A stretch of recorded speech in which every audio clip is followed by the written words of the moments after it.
This is Star Wars Rebels Alert, the weekly podcast after show where we recap and discuss each and every episode of Star Wars Rebels Season 3. I'm your host, Tim. I'm Troy. We're coming off the big hangover from Force Friday this week. That's huge.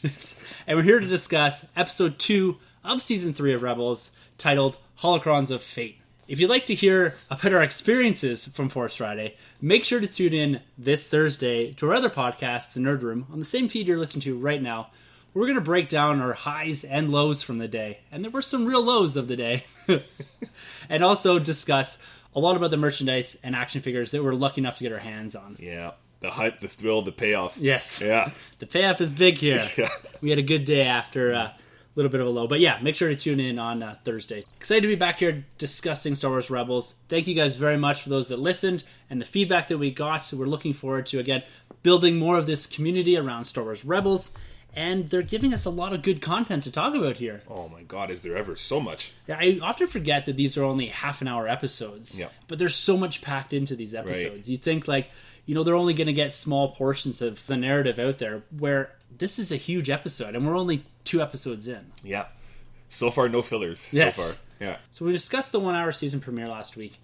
We called it a setup episode, and it was really looking back and bridging that gap between Season 2 and Season 3. Yeah. And with that concept of looking back, we're looking at the evolution of the characters and the development to where we're seeing them in Season 3.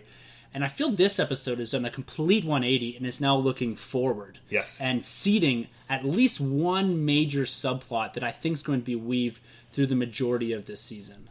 And we're certainly going to get into discussing that towards the end of the episode. When we open with this episode, did you hear the little Star Wars theme that was tucked into the main score there? Oh, the original score. Yeah, Yes. You hear it weaved into the very start of the episode. Love that, I'm just right? I love that cue. We're sitting down and boom, we're in Star Wars. Right, just pulling on those strings. And again, they're keeping up with that very A New Hope kind of feel going on with each scene flowing into the other scene. Yeah. And you mentioned the transition cuts too as well. Yes. And you see that a lot in this episode. Very New Hope. So we open to Ezra, and he's on a ship with Kanan here, and he's questioning the whereabouts of the Sith holocron. And we saw last week Kanan give it to the Bendu. Right. And he's really starting to question why Yoda sent them to Malachor. Mm-hmm. As to why he sent them on this mission. Was it to get the Sith holocron? Does Yoda have a bigger plan for it? Or is it for them to actually seek out some of their own understanding of the Sith? And I think it was a lot more of that aspect of it rather than getting the holocron for some specific reason. Mm-hmm. So we come out of hyperspace with Kanan and Ezra here, and we see the rebel ship. It's been attacked. Yep. Immediately I'm thinking, oh, here we go, Thrawn. Right. Yeah, that's what I thought. Especially the music we got leading Yeah. up to it. I thought it was the Thrawn kind of music that they set from the first episode. Yeah. Then we have a quick reveal that it's Old Master. Yes. Darth Maul, or Maul as he's referred to now. Right, yeah. Another great presence to see him back. And I know we'll get into this towards the end here, but I thought this season he was going to be more or less a one and done. I was really worried they're actually going to kill him off. Mm-hmm. And we're just going to really focus in on Grand Admiral Thrawn. Right. But it really seems like we're going to see him popping in and out of this season quite a bit. Yes. And Maul takes the Ghost Crew hostage. And I really like the reference to when they go in and find the rebel soldier on the ground. Mm-hmm. He's talking about a red saber, I think he says, a red light. Yeah.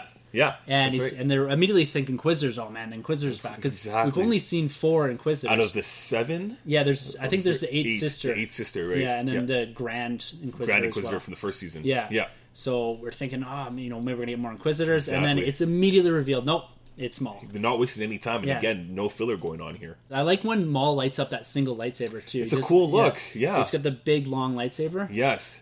Yeah, I love that. Ezra really feels this here. Because it was the trust that he put in Maul that blinded Kanan, that's now got the Ghost Crew taken hostage. Yeah.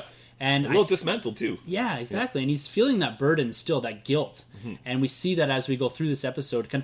I saw a lot of the concept of rebalancing here. Yes. Throughout this whole episode. Yeah. And I think that's kind of the theme so far of this season, is especially with the Bendu introduced. It's all about balance almost, right? Between light and dark. Yeah. Yeah. And what you get in the middle. So the light and the dark are the two extremes, right? And then there's this whole gray area, and that's with the Bendu and understanding the power of that gray area, too. Yes. It was interesting to see Maul use Kanan's actual name. Yeah. That's cool. I don't know if they've done that before. Not in the... Well, I think in the show here I might have. Yeah. But then obviously in the comics, that's what he's known as. But yeah. And when Maul's wandering around the ghost, and he refers to it as their home. Right. I really like that image of the phoenix that's spray painted on the wall. Yes. And it looks like the Rebel Alliance symbol and then eventually evolves into that. Right. But I thought it's really good, the phoenix cell and this image. And I know that's something that's been strung since season 1. This whole graffiti art and the phoenix looking bird that eventually turns into that Rebel Alliance symbol. Yeah, the icon, right? Yeah, I absolutely love that. So cool, yeah. And they just throw it in there, just a little nod, right? Yeah, exactly. Yeah. And you see Darth Maul doing the Kylo Ren Force. Yeah, what a cool callback. Yeah. And he's great too. Sam Witwer, I believe, is the voice actor who you all might be familiar with as Starkiller from the Force Unleashed video game series. So he's back voice acting Maul, and he does such a great job kind of playing coy, with his voice acting. I think he does such a great job in this. Is he the same voice actor that did Maul in the Clone Wars? I don't know, because I know that voice actor, Sam Witwer, did the Emperor in the Clone Wars. Okay. But I don't know if he did Maul as well. It would make sense if he did. Yeah. Yeah. He's doing a great job there. Great job, yeah. Yeah, he has that, and I said last week, he has that kind of stoic, and just the way he approaches things, and it's a lot in his voice acting. Right? Yeah, and menacing. Yeah. You see it in his eyes, too, as well. I really, really like this character of Maul and where they've gone, and how great would that be to see him in live action again? I'm hoping so. Yeah. Then we get Ezra and Kanan going to see the Bendu again, because Maul has requested the Sith holocron as well as found the Jedi holocron. So he's seeking something bigger. He knows a little bit more here. When I talked about rebalancing earlier, and this is where we really start to see this theme pop in and out of this episode, is we have Kanan and Ezra revisiting the Bendu, and he kind of clarifies to us a bit more that the holocrons aren't just libraries of knowledge. They're a little more than that. And when you do combine them, and this is the Bendu talking, he gives us the understanding of what we're going to see. So it's nice to see it explained, as opposed to just trying to assume what's happening towards the end of the episode. And he talks about, with the combination of the holocrons, you're able to seek out secret wisdom and look even at destiny. So I don't know if he's talking about projecting, you're able to see the future. Right, like a prophecy almost? Yes. Yeah. And that seems to be where we're going with this. Right. The prophecy is the exact word. Yes. So Kanan and Ezra request the Sith holocron from the Bendu, and he says he's hidden it away. And then they pan to this cave. And I got a real Dagobah vibe off of this. That's so cool. And then they have to do this test almost, because he refers to it as, when you go in, there's lots of truths in there. There's twists, there's turns, and I really got this feeling that this is a test for Ezra, the same as it was a test for Luke on Dagobah. Right. And that's how we do see this. And Kanan's guiding him through a voice comm at the start. I thought it was going to be, when he says, I'll guide you, I thought he was going to use the Force to guide him. That's what I thought, yeah. And once we get Ezra into the cave, he's, again, finding himself in trouble. And it's his aggression that seems to be prompting these spiders to attack him. And I thought it was a really cool concept is, when you look at these spiders, they seem to reflect a bit of the person they're interacting with. And as far as Ezra using aggression, maybe more of the dark side, so they're attacking. Where Kanan arrives, and he's using more of a peaceful approach to dealing with these spiders. Yeah. And they reflect that in the person. That's a good call. It's really neat to see that developing a bit more. And that these spiders, when I first saw them in Season 2, I was like, this is a little weird. Sometimes I get out there and like, this really doesn't feel like my Star Wars. Yes. But the way that they've developed these things and how they've hinged at least a couple of plot points as far as projecting even Ezra and trying to highlight the fact that he's using too much aggression and they're reflecting that. Yeah, it's a mirror image almost, right? Yeah, exactly. Yeah. In the cave, we do see, again, a larger reconciliation of Ezra and Kanan, probably to the point now where Ezra has had that burden of guilt lifted when Kanan says to him, I forgive you, I don't blame you for my blindness. And you really see that weight almost immediately lifted off of Ezra. Yeah, and they go for the bro hug. Yes. Yeah. I love it. And he calls him master again. Yeah. Even when they're in the spaceship, which looked kind of like an A-Wing, actually. Yeah. We have a moment in there where Ezra, in the first episode, he was really headstrong. Yeah. And has his own path. A lone wolf. Yes, exactly. And he refers to the lead of Kanan again. Right. Which was really good to see. Yeah, and kind of refreshing, because this is something that, again, we were missing in the whole prequel franchise, where we didn't see that relationship with Obi-Wan and Anakin, that back and forth almost, right? Yeah. It's kind of just one way. Yeah. So it's really cool that they're taking their time with this, and we get to see both perspectives. And I liked where they're going here with Ezra, that we knew that he was going to come back around, and I like that they've done it quickly, but they've given a good reason why he's come back around. That's right. It's that lifting of the burden of guilt, I think. And with Kanan re-embracing the Force as he was, and almost bringing him back in as an apprentice. That's right. Because when we land on the asteroid field here, and that's a really cool callback to the comics. Right. Yes, the son of Dathomir. Son of Dathomir, yeah. Dathomir, yeah. It's a comic book that was done by Dark Horse towards the end of the run of Dark Horse comics before Marvel retook it over after the Disney buyout. Yeah. And it's the only Dark Horse comic that has remained in canon. Yes. It picks up pretty much right after Clone Wars, basically, because last time in Clone Wars we see Darth Maul, he basically battled it out with Palpatine. Yeah. So this comic basically takes place right after that. Yeah. So it's a really cool pick-up. I definitely want to get my hands on that one. Yeah, it's a good comic. And it's just the asteroid base. You get a really simple splash page of the asteroid base, and it's a great callback. Again, Dave Filoni killing it here. He's incredible. Tying in this, one-off comic. Yeah. That really, they didn't have to do that. Right. But it's just a shout-out for the fans. Fan service, right? Exactly. Great stuff. Do you think we still might get a little urge, a little step in the dark side from Ezra, though? Do you think it's official that he's on the good side, or do you think we still might have him walking that fine line? I think he's going to be walking that fine line. Yeah. I think the temptation is always going to be there for Ezra. Yeah. I think he's felt that power, and he understands the power of the dark side, what he can do more on top of just doing the normal Jedi peaceful thing. He's seen what aggression and how much more power that can bring him. But then when we get towards the end of this episode, we see the combination of the two, a balanced approach, which is something that's never really touched on. It's always one extreme to the other. It's you're either a Sith or you're a Jedi. There's this in between where you can maybe control your aggression or control your fear and use that to your advantage. I think we're seeing a little bit of that develop here. Again, and I really like that idea. Yeah, again, and that touch upon the theme of the season, right? The gray, which is cool, because that's something I think we were missing with Ahsoka, too. We kind of get the idea that she's gray, but we haven't seen that developed.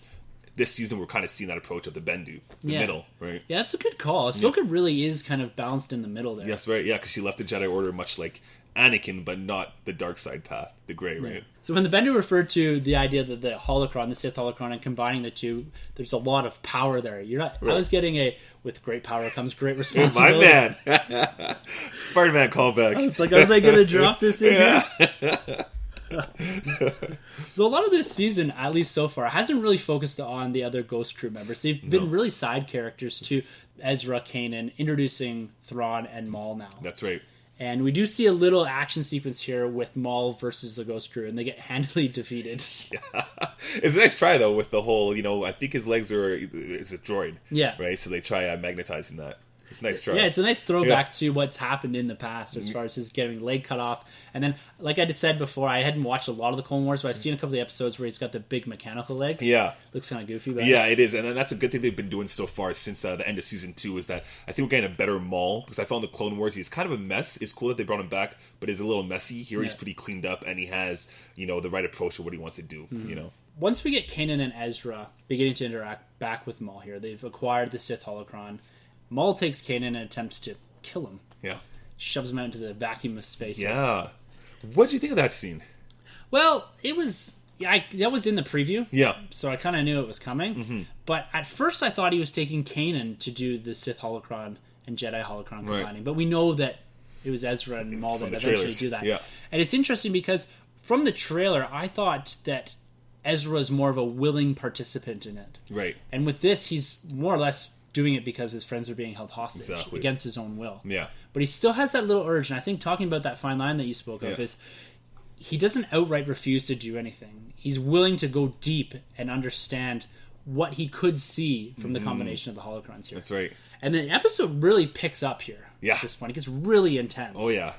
And this idea that any question can be answered once the two holocrons have combined. And we see Ezra and Maul both seeking different truths here. Right. Maul is seeking hope, and Ezra is seeking the end of the Sith. And I'm curious if they're almost one and the same. Because at the end of Season 2, you saw Maul referring to the idea that he's out to get revenge on all of his enemies by any means necessary. Yes. And that is the Sith. So, an enemy of my enemy is my friend. Yes. Kind of thing. And once we get into this scene, this is one of my favorite scenes from Rebels, through the whole series. Yes. And the idea that they kind of did that inverted black and white. Oh, and Katie could see through it. And they kind of had this weird, blurred, fire, smoky image to them. Right. It was a really cool scene. It was. Very intense. Very intense. And this is where, again, I am absolutely loving what they're doing with Rebels Season 3 here. We get two big reveals here. One coming from the perspective of Ezra, and one coming from the perspective of Maul. Right. Let's talk a bit about Ezra's vision to start off here. So we see him going deep into the holocron. He's reaching into it. He's saying, just a little further, I can understand. And then in the middle of it, he says, twin sons. Yes. My first impression is, of course, Tatooine, right? Right. And I thought a bit more abstract about this, and I was like, what if it means the twins? The twins. Two suns in a very dark galaxy, a dark galaxy that's been overrun by the Sith. Okay. So Luke and Leia. Yeah. As far as individuals. Okay. I don't know. I was just trying to think of something different here. Okay. Because the obvious thing is Tatooine, right? That's right. He needs to go to Tatooine to seek out Luke or Obi-Wan or something. That's right. But in my mind, I'm like, what if he's referring actually to Luke and Leia as being the two Jedi that can bring an end to the Sith, which we eventually do see at Return of the Jedi. That's right. Well, it's interesting because, I know the Old Republic has not necessarily been tied in or confirmed in canon yet, but in the Old Republic video game, there are the two sons that actually are, one's a Jedi, the other one becomes Sith. So it's kind of interesting if they're even touching upon that to go away from the Tatooine thing. Yeah. But at the same time, you brought it up, Darth Maul is looking for hope. Yeah. A new hope. Yeah. Right? And then here we have Ezra looking for the end of the Sith, which is Luke, essentially, right? Yeah. So it's kind of funny. It might be tied in right. It might be on target. It might just be Luke. Yeah. The only thing is, the weird thing is if it does lead the Ghost Crew to Tatooine, then it's going to kind of change canon a little bit, right? Because Obi-Wan himself even says to Luke, I haven't heard that name in a long time, Obi-Wan Kenobi. I haven't been referred to that for a very long time. So that might kind of change things if the Ghost Crew does interact with Obi-Wan. It's one thing if Maul interacts with Obi-Wan, but if they bring the whole crew over there, I think it might be a little weird. Yeah. If they see Master Kenobi. Do you think the idea of twin sons is so on the nose that it can't be that? A little bit. I mean, it's easy to assume, okay, well, they're talking about Tatooine, right? But it is a little on the nose. Yeah. And it's something that a lot of people know. I think there's something more there. And it could be referring to a lot of things. And that ties in a bit to Maul's vision as well. Yes. Because he comes out of it just screaming, he's alive. He is alive. Right. Who do you think he is? Well, the easy one I want to say is Obi-Wan Kenobi, right? But I kind of always thought, well, he must have assumed Obi-Wan would still be alive, right? I mean, how would he ever know Obi-Wan was dead in the first place? I guess he maybe assumed that with Order 66 that he's wiped all out. the Jedis were wiped out. And we haven't seen Obi-Wan, or at least Maul hasn't seen Obi-Wan. That's true. And, there might be whispers about him, but true too. He's not really visible, right? That's right. My other guess, and this is just random, is because it's a Sith holocron that he's reading, what if it's Revan? What if this is the return of Revan? Right? If he's been studying this character, female or male, because in the video game it's undecided, but I think they did confirm he's male. Anyways, if it's Revan, if we could get Darth Revan, but the only thing is like that'd be hard juggling Maul, Revan, and Thrawn.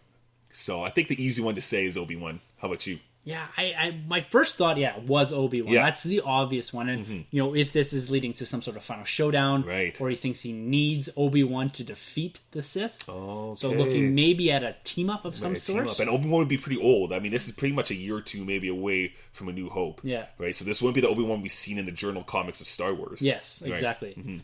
Some of the other ideas I thought is, does he know that there were at least the twins? So is he referring to Luke as well? Okay. Or is he referring to Anakin as Vader? I see, and that crossed my mind a little bit too. Yeah. Right. So there's a lot of different ideas here. It may just be the obvious thing. We may be looking into this too much. Yeah. But at the same time, does Maul know that Leia is Vader's daughter? Right. Because that's something that if you read the book Bloodlines, it comes out that not a lot of people know that, or really nobody. Just Han and Luke, maybe Chewie and a few others. Exactly. And does Maul have that same knowledge? I'm just trying to think a bit more, because a lot of it just seems like really on the nose, and maybe it is. Maybe it's that simple. Right. But because we're driving so close to A New Hope here, right, I'm really curious how they're going to tie all of this in. Well, that's the thing. This could be a setup potentially for maybe a new video game, another comic, a movie potentially. Would we see this handled in Rebels already? I mean, I don't know. There's so much untouched territory going on with Obi-Wan on Tatooine. Yeah. So who knows? Are we ready to have Luke in Rebels? In Rebels, because again, he would be about a year younger than Ezra, so maybe he'd be about 16. We've seen Leia already on last season's. So Leia fits a bit more into the Rebels universe. Yes. because she's a junior senator and her father's Bail Organa. So exactly. they're involved in this Rebel Alliance a bit more. Yeah. And when we get into A New Hope, she's one of the main members of it, right? That's right. And I kind of hope we don't see Luke, because in A New Hope, Luke's pretty new to all this, right? He's never really had any encounters. Even when you see these Star Wars comics, when it focuses on Obi-Wan, he's had no encounters with any of these bad guys, like that dark... that Chewbacca bounty hunter character. Luke hasn't had any encounters with these guys, so I kind of hope we don't see Luke. Well, in A New Hope, Luke does refer to the idea that of the Rebel Alliance versus the Empire. Right, the Imperials, so, So he understands he's in an outer world, in the Outer Rim, and he understands and knows of the conflict. And he seems very interested in it. Yeah. I'm wondering if they're going to build a little bit of that in. I don't know, because that's a good point. I never really thought about that bringing it into Luke really changes his character from being almost someone that has no knowledge of any of this to someone that's interacted with Jedi before. That's right. And it just doesn't seem like it would fit into his character. Because when he gets on the ship onto the Millennium Falcon with Obi-Wan, he has no idea what's going on, right? He has no idea about the Force and the power of it. It's all new. If he's interacted with Jedi, so it might be that interacting more with Obi-Wan throughout this season here. But if we do get that, you pretty much have to do like a standalone part 1, part 2 episode. No Ghost Crew, just Maul, just Obi-Wan on Tatooine. Yeah. But if we do get that, then that kind of crushes the hopes of an Obi-Wan movie, I'd say. Yeah. Maybe. That would be a cool movie. Yeah. I mean, would you touch upon that? At the end of the season, Maul goes off, finds Obi-Wan, that's done, and then it's just a focus on the Ghost Crew and Thrawn. Because do we need to bring the Maul story to a conclusion here? Do we finally need to see Maul more or less dying at the hands of Obi-Wan? Yeah, we absolutely do, because they didn't really get to capture that at the end of Clone Wars. Obviously, they had to make the comic book to do so, and now we're getting reintroduced to this character again in Rebels. So to drag it out any longer, I think you either have to go with a movie or you got to finish the storyline right here.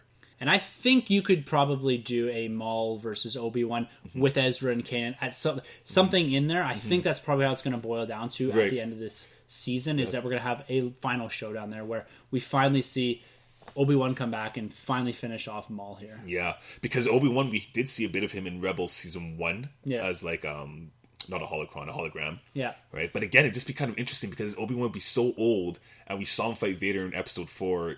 It wasn't pretty. No. So to see him take on Darth Maul would be it'd be interesting. It would be, and it's just the plot point that's eventually going to either end Ezra or end... Like, I don't really know what they're going to do here, because we're going to be so on top of Rogue One and A New Hope at this point. Right. Especially if we're interacting with a Luke, and we're going to get a really... Even if we interact from a distance from it, I think he's going to show up in this... Luke? Yes. Yeah.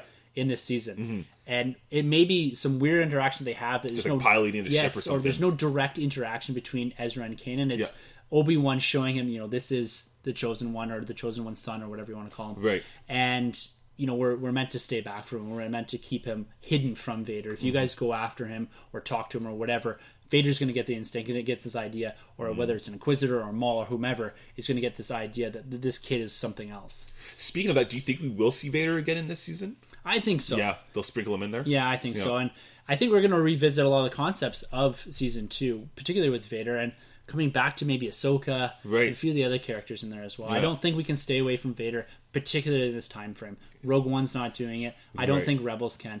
Yeah, I know we're going to get Thrawn in here, but it'd be nice to see Thrawn and Vader have some interaction. That's right. Or if Vader is injured from the last season, and that's why we see him in the tank in Rogue One, could that be connecting? Oh, that would be great. Right? Yeah, that's why he's MIA right now. So this is another great episode, man. They are absolutely killing it here. They're loving it, and which is interesting because for his Season 3, Episode 2, it's a banger episode. Yeah. They took no time, no fillers, because... the last couple seasons there's been a lot of filler episodes. I felt like they just kept the momentum going from the last bonus episode or season premiere that we had. So I can't wait to see what comes in this season. Were you okay with no Thrawn in this episode? I was. When I did hear that music, though, I thought we were going to get Thrawn. Yeah. I was okay with no Thrawn. My only problems really were Ezra falling for Maul's trap there. I thought that was a little weird, especially after he's been blinded by the character. Yeah. And the droids. The droids holding the Ghost Crew hostage. A little weird. They look like Etch-a-Sketch faces or something, or like Mac and Mir. Right? Weird robots. Yeah. But other than that, no, bang on episode. Loved what they did. We got to see more Bendu. Yeah. Right? He's great. And like I said, Sam Witter does a great job with Maul. And I love Freddie Prinze Jr. as Kanan. Great work. Yeah. Yeah. Yeah, I'm loving what they're doing with Kanan here. I find that he's really grown on me as a character. Yes. The first season, and even going into some of the second season, I wasn't a big favorite of Kanan. I didn't even buy his action figure when I had the opportunity to. Now I'm really regretting that. Yeah, I'm looking right at it, guys. Really regretting that. Yeah. And he's grown on me as a character. I like what they're doing with Ezra. Yeah. His storyline is fantastic. It's great. They're developing him in the right way. And I'm loving seeing Maul back here. I'm okay with Thrawn not being in this episode because we got Maul. Exactly. And I'm assuming we're going to get some filler episodes where they're off doing some side missions. But the fact that they're doing so much to tie into the greater Star Wars universe, I'm okay with doing these side missions. Probably going to see Mandalorians and a few other things, right? And that's another great callback with Darth Maul calling out the Mandalorians, how he used to run that planet. I think his spaceship is a Mandalorian spaceship too, Maul's. Okay, most likely. Because he did run it for a little bit there, and he calls out Sabine on it. Yeah. You know, I love that. And, you know, Sabine's obviously going to get the dark blade going on. Yes. So, it's good stuff. It's good stuff. They tied in a lot of threads, right? We got Hera, which is, you know, Shams Syndulla's daughter, right? And then Kanan comics, you know, when you see him grow as a Padawan, the last Padawan. Yeah, exactly. They do the reference to his name. We're referring to comics from Darth Maul from Dark Horse days. Yes, exactly. And they're tying a lot of the universe. Books, comics, movies, everything. Everything. Here. Even Malicor's been dropped, right? From the old canon. So great stuff. Yeah, they seem to be taking all of the content that we have, where the movies don't seem to do that as much. No. Even the comics, we're still referring to almost in-comic universe stuff. Yeah. This is pulling from every single aspect, which is something you don't really see in movies a lot. Right. Because you look at the MCU, you have the network TV universe, you have the movies, and you have the Netflix, and they're not really self-referential to each other. Right. You do get in-universe references, but not so much pulling in, you know, the different aspects of the TV and that. Right. Where this, particularly Rebels, is pulling in every single aspect of Star Wars storytelling. Yeah, that's right. And that's why I have to take my hat off to Simon Kinberg and Dave Filoni, because these guys have been doing some just excellent work here on this show, tying everything, all the threads together. Yeah, just killing it. Oh, yeah. So, looking forward to discussing more Rebels next week. And I didn't catch the preview. It cut off my recording before the preview. Same. I didn't get to catch that. I'll have to YouTube it or something or another. Make sure you check us out online at SW Rebels Alert on Twitter. SW is Rebels Alert at gmail.com. Also, we're on Facebook. And if you want to take a wander over to our other podcast, Nerd Room, where we talk about broad scoping news from every parts of the universe that is nerd. From Star Wars to Marvel to DC to movies to whatever you like. Figures, all that stuff. Yes, we're always talking about something interesting and something very on the nose nerd. Until next week, guys, this is Star Wars Rebels Alert signing off. I'm Tim. I'm Troy.